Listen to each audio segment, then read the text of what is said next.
This is Leta Powell Drake reporting from Hollywood. A very important series is coming up called The Atlanta Child Murders. I'd like you to meet Calvin Levels and Abby Mann.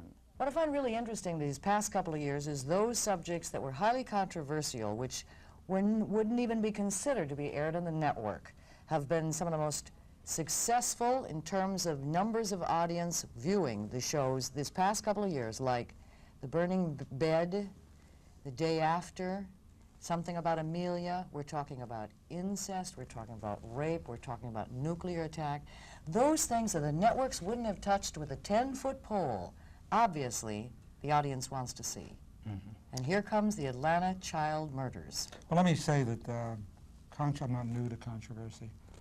Going back to Judgment at Nuremberg, to the Marcus Nelson murders, I remember that when I did the first show in depth about mentally retarded children, Newsweek attacked me because I said that those kids had hope and had to fulfill their potential.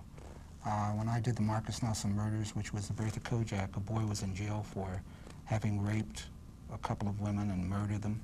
And by the time the show came out and I investigated, he was freed. I did my show about Martin Luther King and caused a congressional investigation into his death, which reached the same conclusion that I had started, which is the probable conspiracy. I did Medical Story, which said that 1 out of every 5 operations in this country is needless and done for profit. And the AMA practically called me a traitor. And when I did SCAG, I said that steelworkers got pneumonia and cancer from working in their mines, and that their unions weren't doing enough for them, and everybody said I was anti-union. So I can show you a few scars. Yeah, well, I bet. Why did you decide that The Atlanta Child Murders was a story that you wanted to deal with and tell, and have Kevin here portray Wayne Williams? I felt that it was the most important thing one could say about America today, because we're now headed for a climate of vigilantism, and I think it ought to stop. Look what's happening in New York in the subway. Yes, I think, yeah, and I think it's absolutely disgusting. And how much of that really comes down to the fact that those boys were black ought to be looked at, too. It has racial overtones to me. But whatever crimes there are, these people don't come from Mars. They're part of our society. And as I think I said in the Marcus Nelson murders, when there is no justice, there is violence. And so now there may be some boys, some men, some criminals that are being let go free, but by that very same token, there are people that are guilty of nothing that are going to jail. So rather than hang them all, burn them all, we better look at what we're doing. We better look at a breakdown of the judicial system that is happening. And that is what the Atlanta Child Murders is really about, not the guilt or innocence of Wayne Williams. Kevin, when this first happened, what, 1979 through 82, the murders were taking place. What, were there 28 murders in all? 1981. Right. 1981. Were you aware, you as not as a potential actor now, just as a person out there reading the newspaper, what was your first reaction when you heard about Wayne Williams, or the possibility that he was involved? I reacted from a humanitarian point of view, but then I also reacted from being a black person in America. The fact that it was just black kids that were being found murdered, you know, and I reacted to that. I felt that it was, my intuition told me that it was possibly a group of people, and my initial thought was, I hate to admit it, but at first that it could be a group like the Klan or somebody that was trying to make a statement about blacks. But then as I researched it, that went by the way.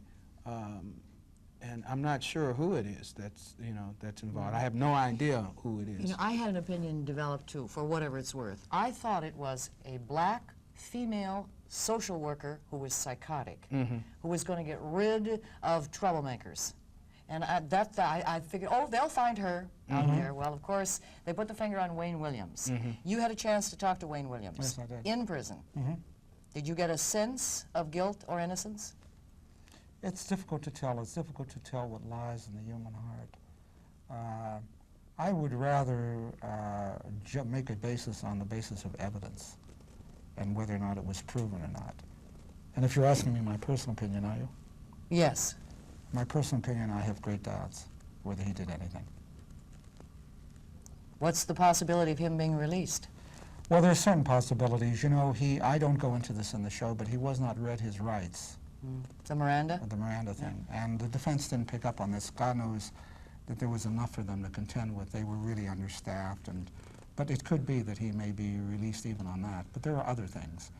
There's the introduction of other cases beside the 2 adults that he was convicted of that were brought in, I don't think with the proper justification. You know, it's the same thing that happened in the Sacco Vanzetti case. They were first accused of another robbery outside of the murders. And you got it coming and going that way. You bootstrap it. And, you know, you get somebody for, you bring in other evidence in which the defense has to defend it, but the prosecution has no obligation to prove it. Is Wayne Williams as bright as the print made him out to be? He's quite bright. I never forget talking to him on the first time on the phone. I said, you know, I wonder whether you're really guilty. And he says, thank God someone does. I know he proclaims his innocence. Yes, he proclaims his innocence. And the one thing about it, he is very bright because he summed up the case better than anybody else. He said, you have a profile of what the murder is supposed to be, and you're trying to make me fit into that profile. Now, having great contempt for most court psychologists and psychiatrists in general, I empathize with that. Look, you got a profile on who you believe done these killings in Atlanta, and you are trying your best to make these folk think that I fit into that profile. And part of your profile's got to do with attention. Hey, well, hey, I'm not gonna sit here and aid you in doing that.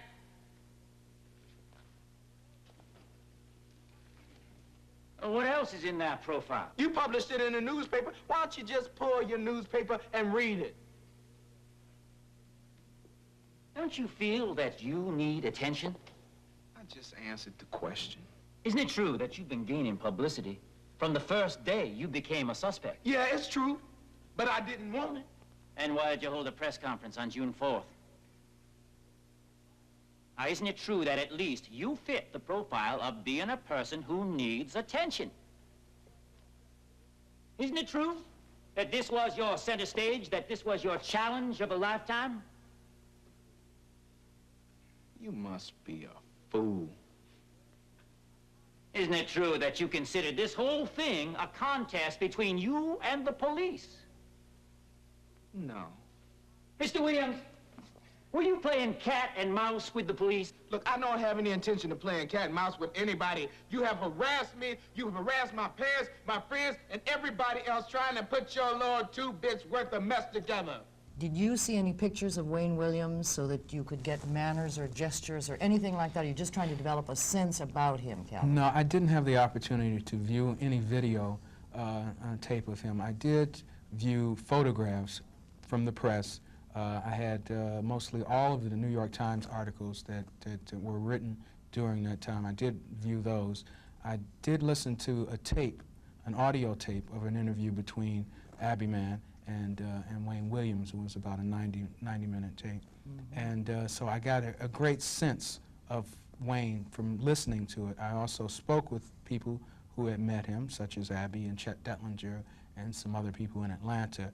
And I think I got enough information to portray him pretty much accurately. Well, it's a powerful, powerful drama. Boy, the Atlanta Child Murder is coming up here on 10/11. What a pleasure to meet you. Pleasure to meet you, too. He's won an Oscar, he's won an Emmy, and we'll go take it from there. And maybe you can win an Oscar and an Emmy. Okay, well, Let's hope so. Okay. Thank you. Let's hope so. A real pleasure. Thank you. Please stay tuned. There's a lot more to come as the morning show continues.